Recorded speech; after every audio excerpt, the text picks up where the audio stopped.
Welcome guys to Naomi's Filipino Kitchen. Today's recipe is chicken adobo. Wait until the end of this video for a sneaky peek of some of my other recipes. Here are the ingredients of today's dish. Chicken, cooking oil, garlic, chili pepper, vinegar, soy sauce, ginger, tomato, water, ground black pepper, and onion. Now let's start cooking. On a preheated pan, add the cooking oil.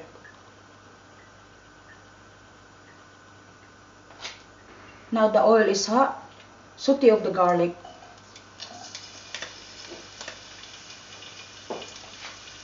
Give it a bit stir until it turns golden brown.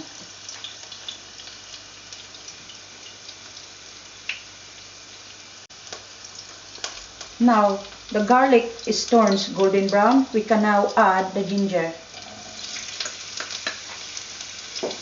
Mix it up.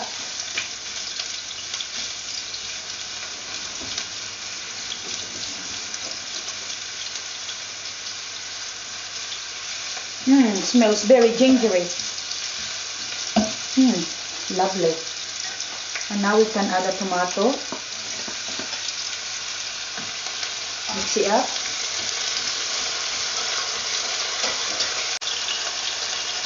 Now the tomato is soft, add the onion.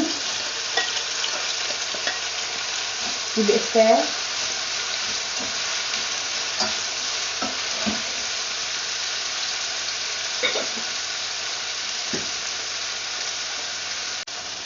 Now the onion soft, add the chili pepper. Give it a bit stir.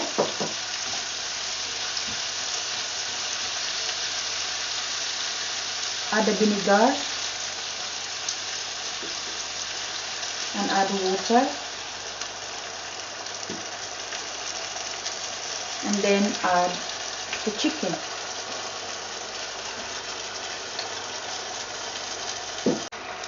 Give it a stir. Mix it up.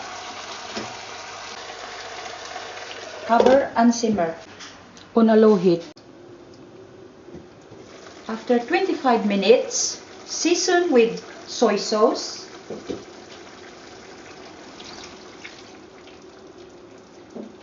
and pinch of ground black pepper.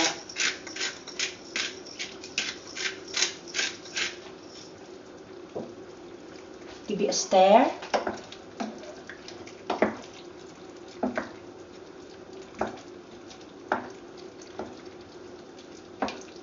Mix it up.